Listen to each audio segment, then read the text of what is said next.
Sim, eu ainda estou vivo. Sim, meu coração ainda bate, apesar de ter acelerado tanto nessa noite de ontem para hoje. Eu fiquei, até conseguir dormir, que demorou, eu fiquei pensando se eu faria um vídeo ou não. Ontem mesmo à noite, aqui já quase de manhã, aproveitando o calor do jogo. Aí decidi não fazer, dormi algumas horas, acordei agora, eu tô em Newcastle, né, para voltar para Manchester, tenho um trem para pegar, e aí veio mais uma urgência, assim, uma injeção de adrenalina para... Aí eu quero aproveitar e gravar esse vídeo rapidamente aqui, espero que fique curto, né, para não tomar muito do seu tempo, mas cara, seja você tricolor assim como eu, colorado, ou torcedor neutro, que deve ter sido o que mais se divertiu, porque assim, foi um jogo de futebol que não deve a nenhum outro em nenhum lugar do mundo, tá? Esse 2-2 no Maracanã, com todas as montanhas russas, com o sobe e desce, gol anulado, gol bem confirmado, expulsão, qualidade dos dois lados, assim, o Cano de um lado, o Valência de outro, foi um negócio que teve todos os elementos de uma partida de futebol que marca, né? Acho que marca. E aí por isso que eu falo do torcedor neutro, porque se você não tiver o seu coração investido em nenhum dos dois lados nessa partida, cara, que maravilha. Porque o que eu sofri e o que imagino, né, o torcedor colorado também sofreu na partida dessa quarta-feira. Cara, que jogo impressionante. Protagonizaram Fluminense e Internacional no Maracanã, lindíssimo, me doeu demais no coração não poder estar lá. Eu que estive em todos os jogos daquela Libertadores de 2008, dentro de casa, não pude estar agora, mas espero que o Fluminense me dê a oportunidade de pelo menos tentar ir na final da Libertadores. Perdão ao torcedor colorado, mas você sabe que eu não escondo o meu time, ainda mais aqui no meu canal, né? Por isso que esse vídeo ele vai ser uma análise bastante focada no lado do Fluminense, né? Apesar de que, e aí eu falo do Inter agora brevemente, jogou muita bola no primeiro tempo, conseguiu explorar as debilidades da escalação determinada pelo Fernando Diniz, e daqui a pouco eu chego nesse ponto. O Valência, repito, é um demônio. Cara, ele joga muita bola. Não que seja surpresa, tá? Não que seja surpresa, mas é impressionante. E pelo que eu escutei falar, ele mudou a temporada do Inter, né? Ele é o protagonista dessa mudança, talvez junto com o Kudê, não sei, mas joga muita bola, Ener Valencia. Impressionante. Não tem bola morta, não tem bola que ele toque que não dê um desespero ao torcedor adversário. Pelo menos cada vez que ele tocava na bola eu já ficava com o pé atrás, assim, esperando sofrer, porque realmente é um jogador talentosíssimo.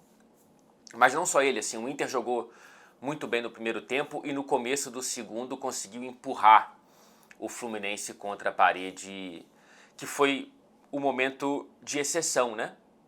Da superioridade numérica do Internacional, porque depois, e aí eu não entendi muito bem o porquê, passa diretamente pelas substituições, né, acredito, o Inter sentou na vantagem e não explorou uma possibilidade de maior agressão a um Fluminense que estava debilitado desde a expulsão do Samuel Xavier. Então, assim, dos 10, 15 minutos do segundo tempo adiante, parecia que era o Inter que estava com o jogo em risco e não o Fluminense. Isso tem muito também, claro, da excelente postura do Fluminense, dos jogadores que entraram. O Guga jogou muita bola. Eu gosto muito mais do Samuel Xavier, mas tenho que tirar o chapéu para o que o Guga jogou de bola. E foi assim, se não me engano, na final do Carioca também, né? Espero que assim seja no Beira-Rio. O Marlon, que vinha tendo um começo inseguro, né, desse retorno dele ao Fluminense, pelo menos na evidência que eu tive dos jogos que eu assisti, ele jogou muito bem e entrou meio que numa fogueira, assim como o Guga, né? E o Alexander, desculpa, cara, na minha crença, ele não pode ser banco desse Fluminense. Ele não pode ser banco desse Fluminense. E aí eu concordo com algumas críticas ao Fernando Diniz na partida e discordo de outras. A que eu discordo, por exemplo, que ele deveria ter mexido na lateral logo depois da expulsão do Samuel Xavier. Não acho. Cara, você pode trazer um jogador do ataque para cobrir ali.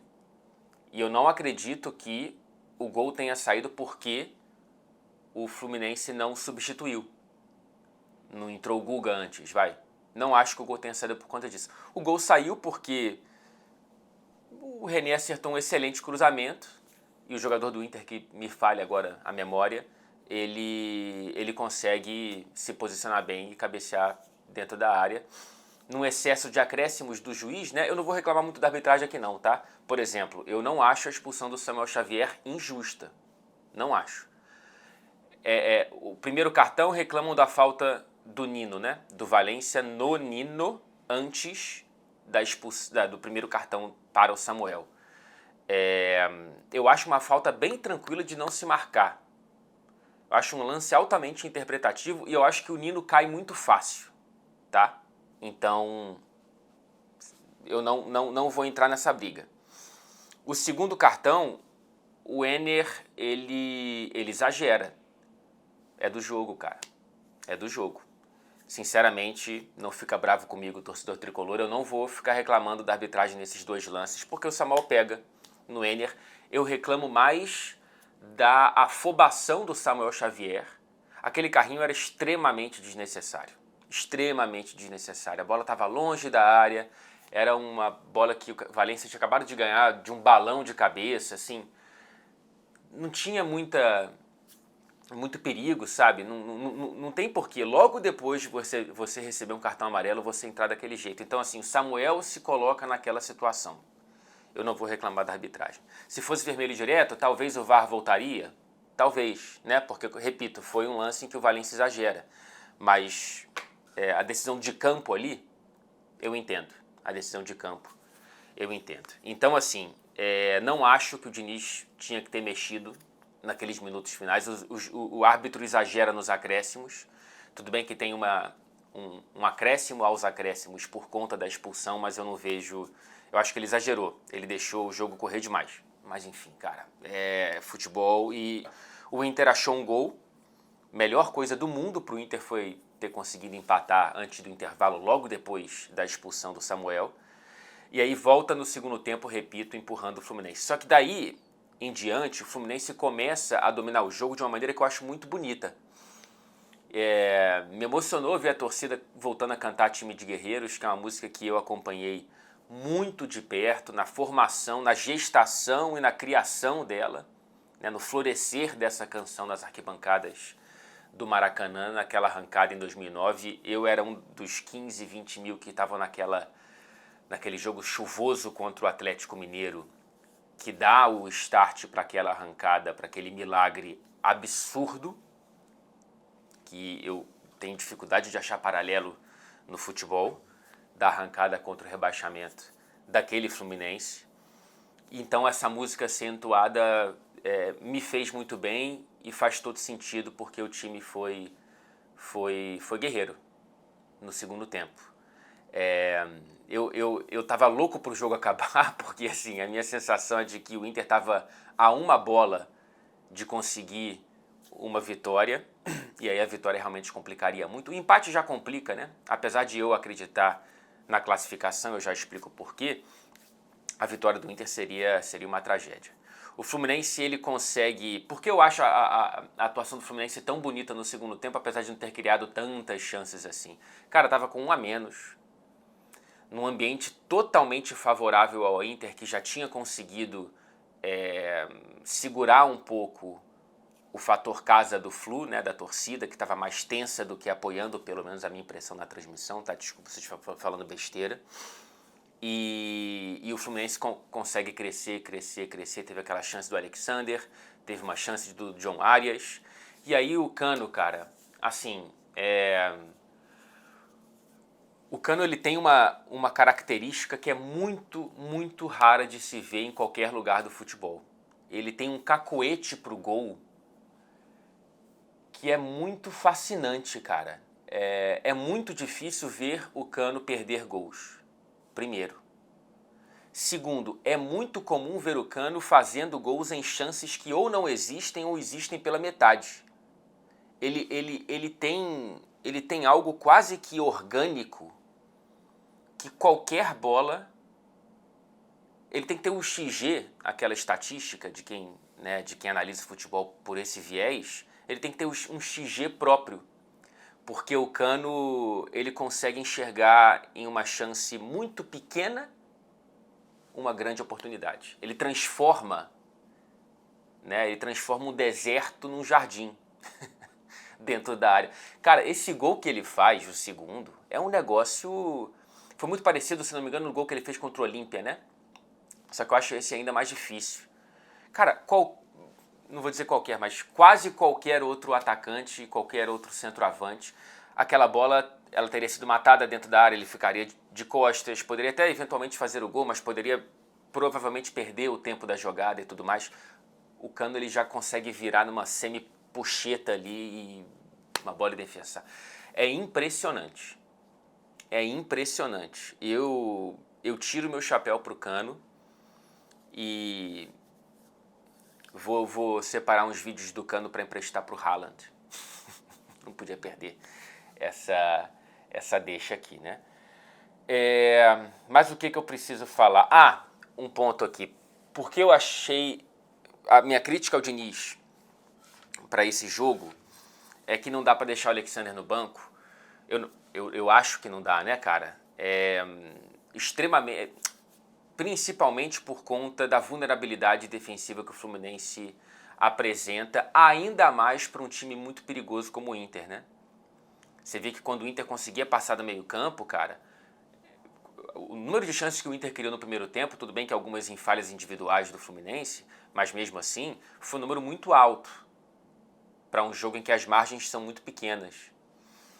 E eu acho que isso passa diretamente pela não escalação do Alexander. Eu sei que o John Kennedy ele participa do primeiro gol e de maneira linda, né, que o domínio dele faz toda a diferença na jogada antes da assistência para o Cano, mas, sinceramente, não consigo enxergar o Alexander no banco para o jogo do Beira-Rio. Acho que o Fluminense não pode se colocar sob esse risco mais uma vez, ainda mais num ambiente que promete ser absolutamente infernal para o Fluminense. Então, espero, né, para o meu coração acelerar em paz e sem muitos exageros, que o Diniz ele venha com o Alexander, talvez na vaga do próprio Ganso. Eu prefiro o Alexander pela esquerda. O Ganso jogou bem, tá?